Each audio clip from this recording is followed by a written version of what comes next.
ಕೈ ಬಿಡೇನು, ಕೈ ಬಿಡೇನು, ಆ ಮಾತು ಹೇಳಿದ ನನ್ನ ತಾ ಹೇಳಿದ ನಲ್ಲವೇ. ಯೇಸು ಕೈ ಬಿಡನು ದೈನಂದಿನ ಸತ್ಯವೇದ ಅಧ್ಯಯನಕ್ಕೆ ನಿಮ್ಮೆಲ್ಲರನ್ನು ಆಹ್ವಾನಿಸುತ್ತೇನೆ. ಇಂದು ನಾವು ಆದಿಕಾಂಡ 2ನೇ ಅಧ್ಯಾಯ 8 ಮತ್ತು 9ನೇ ವಚನವನ್ನು ಧ್ಯಾನ ಮಾಡಲಿದ್ದೇವೆ. ಉದ್ಯಾನವನವನ್ನು ದೇವರು ಉಂಟು ಮಾಡಿದರು, ಇದರ ಕುರಿತು ನಾವು ನೋಡ್ತೇವೆ. ಹೇಗೆ ಓದಿಕೊಳ್ಳೋಣವಾ? ಇದಲ್ಲದೆ ಯೆಹೋವ ದೇವರು ಮೂಡಣ ದಿಕ್ಕಿನಲ್ಲಿರುವ ಏದೇನ್ ಸೀಮೆಯಲ್ಲಿ ಒಂದು ಉದ್ಯಾನವನವನ್ನು ಮಾಡಿದರು. ತಾನು ರೂಪಿಸಿದ ಮನುಷ್ಯನನ್ನು ಅದರಲ್ಲಿ ಇರಿಸಿದನು. ಮತ್ತು ಯೆಹೋವ ದೇವರು ನೋಟಕ್ಕೆ ರಮ್ಯವಾಗಿ ಊಟಕ್ಕೆ ಅನುಕೂಲವಾಗಿ ಇರುವ ಎಲ್ಲ ಥರದ ಮರಗಳನ್ನು ಆ ಭೂಮಿಯಲ್ಲಿ ಬೆಳೆಯ ಮಾಡಿದನು. ಅದಲ್ಲದೆ ಆ ವನ ಮಧ್ಯದಲ್ಲಿ ಜೀವದಾಯಕ ವೃಕ್ಷವನ್ನು, ಒಳ್ಳೆಯದರ ಕೆಟ್ಟದರ ಅರಿವನ್ನು ಹುಟ್ಟಿಸುವ ವೃಕ್ಷವನ್ನು ಸಹ ದೇವರೇ ಬೆಳೆಸಿದರು. ಪ್ರಿಯರೇ, ಈ ಭಾಗದಲ್ಲೂ ನಾವು ನೋಡ್ತೇವೆ, ದೇವರೇ ಎಲ್ಲವನ್ನು ಮಾಡಿದರು, ದೇವರೇ ಬೆಳೆಸಿದ್ರು ಎಂಬುದಾಗಿ ನಾವು ನೋಡ್ತೀವಿ. ಮನುಷ್ಯ ಅಲ್ಲಿ ಸಮಾಧಾನದಿಂದಿರಬೇಕು, ಮನುಷ್ಯ ಜವಾಬ್ದಾರಿಕೆಯಿಂದಿರಬೇಕು. ಮನುಷ್ಯನಿಗೆ ದೇವರಲ್ಲಿ ಉದ್ಯಾನವನವನ್ನು ಮಾಡಿದ್ರು. ಮುಂದಿನ ವಾಕ್ಯದಲ್ಲಿ ನಾವು ನೋಡ್ತೀವಿ, ದೇವರು ಅವನು ಆ ತೋಟವನ್ನು ಕಾಯಬೇಕು, ಅದರಲ್ಲಿ ವ್ಯವಸಾಯ ಮಾಡಬೇಕು ಅಂತ ದೇವರು ಅವನನ್ನು ಇಟ್ಟರು. ಆದರೆ ದೇವರೇ ಎಲ್ಲವನ್ನ ಮಾಡಿದ್ರು, ಈಗ ಮನುಷ್ಯ ಜವಾಬ್ದಾರಿಕೆ ತಗೊಳ್ಬೇಕು ಅನ್ನೋದೇ ನಾವು ಇಲ್ಲಿ ಕಲಿಯುವಂಥ ಒಂದು ಪಾಠವಾಗಿರ್ತದೆ. ಜವಾಬ್ದಾರಿಕೆ ತಗೊಳ್ಬೇಕು. ಜವಾಬ್ದಾರಿಕೆಯಲ್ಲಿ ನಮಗೆ ಕೆಲಸನೂ ಸಹ ಇದೆ, ಸೋಮಾರಿಗಳು ನಾವು ಆಗಿರಬಾರ್ದು. ಆದರೆ ದೇವರೊಂದಿಗಿನ ನಮ್ಮ ಅನ್ಯೋನ್ಯತೆ ಕಟ್ಟಾಗಬಾರ್ದು. ಎಷ್ಟೋ ಜನ ನನ್ನ ಕೆಲಸ ಇದೆ, ನನಗಿದಿದೆ ಅದಿದೆ, ಈಗ ಬೈಬಲ್ ಓದೋಕ್ಕೆ ಟೈಮ್ ಇಲ್ಲ, ಪ್ರಾರ್ಥನೆ ಮಾಡೋಕ್ಕೆ ಟೈಮ್ ಇಲ್ಲ, ಆರಾಧನೆ ಮಾಡೋಕ್ಕೆ ಟೈಮ್ ಇಲ್ಲ, ದೇವ್ರನ್ನ ಮರ್ತು ಬಿಡ್ತೀವಿ. ಅದು ನಿಜವಾಗಲೂ ಒಂದು ಮನುಷ್ಯತ್ವ ಅಲ್ಲ ಪ್ರಿಯರೇ. ಮನುಷ್ಯ ನೀನು ನಾನು ಮಣ್ಣಿನಿಂದ ಉಂಟಾಗಿದ್ದೀವಿ ಅಂತ ಮಾತ್ರ ಮರಿಬಾರ್ದು. ದೇವರು ಇಲ್ಲೇ ಹೋದರೆ ನನಗೇನು ಇಲ್ಲ ಅನ್ನೋದೂ ಸಹ ಮರಿಬಾರ್ದು.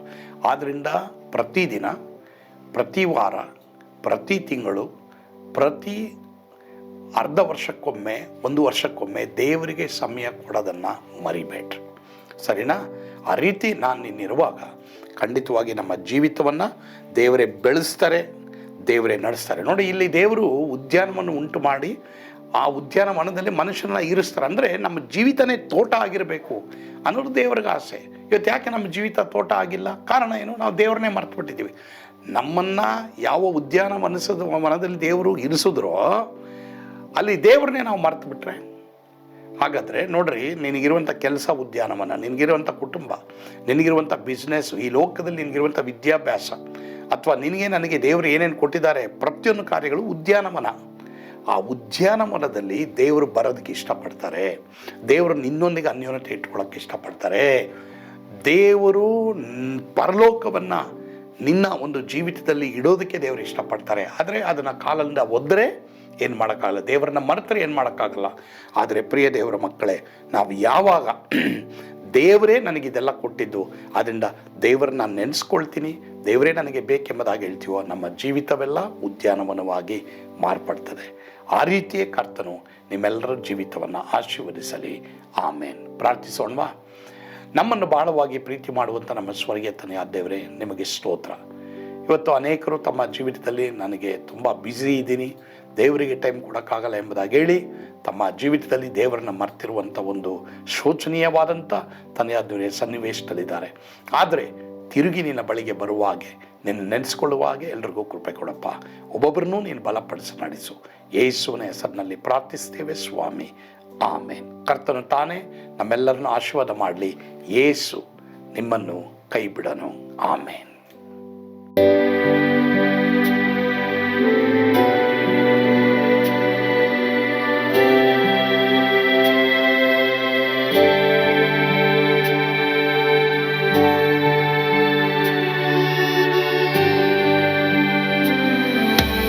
ನಾನು ಪಾತ್ರದಲ್ಲಿ ಇರುವಾಗಲೂ ನೀನು ಪಾಯಪಾಟು ಓಡಬಾರದು. ನನ್ನ ಮಾತನಂಬಿ ಸ್ಥಿರವಾಗಿರು.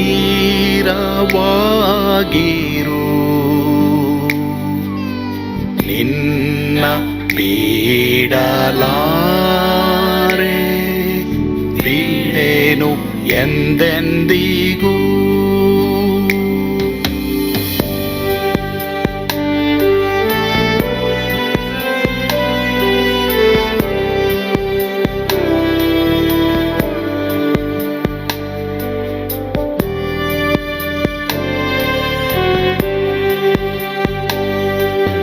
ನಾ ಕೈ ಬಿಡೆನು,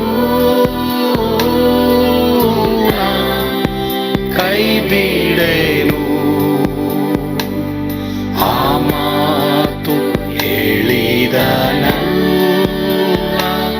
ತಾ ಹೇಳಿದನಲ್ಲವೇ.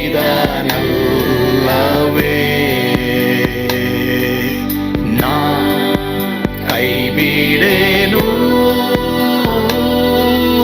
ನಾ ಕೈ ಬಿಡೆನು. ಆ ಮಾತು ಹೇಳಿದನಲ್ಲ, ತಾ ಹೇಳಿದನಲ್ಲವೇ.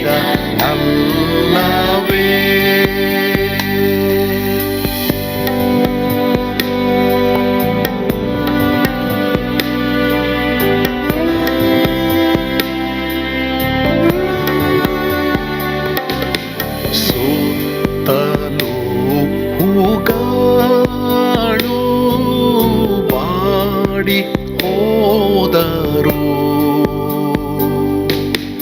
ಮೇಲೆ ಸ್ವರ್ಗದೋಳು ಬಾದಲಾಗದು.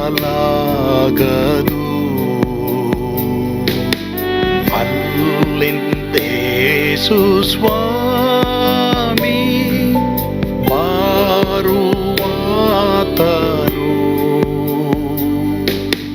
ನನ್ನ ಬಿಡಲಾರ,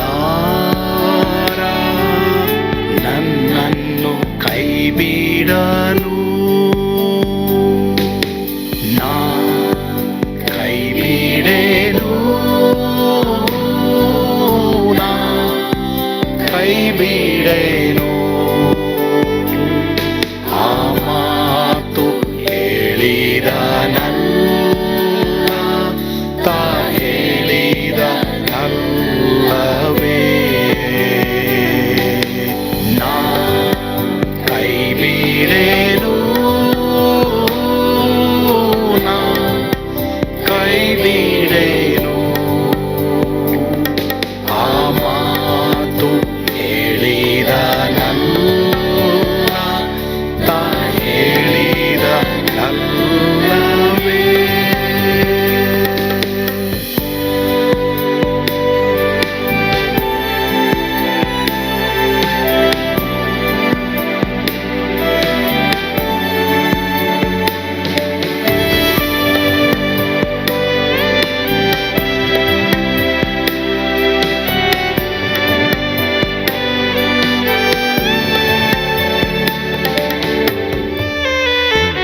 ಮುಂದೆ ಬಾಹು ಕಷ್ಟ ಬಾರುತ್ತಿದ್ದರು,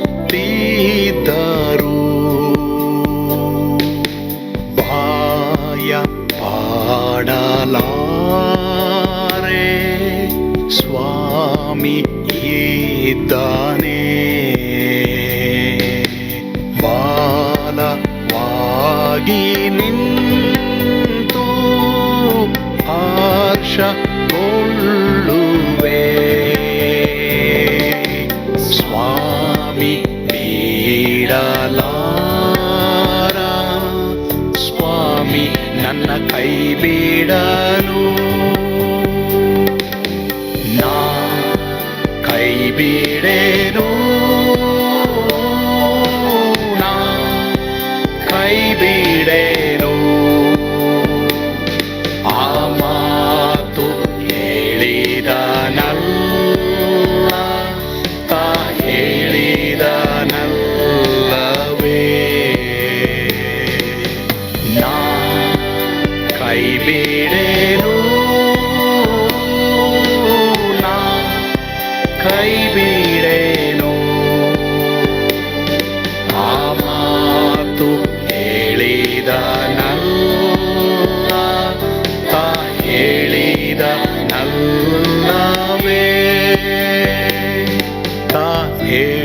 ಈಗ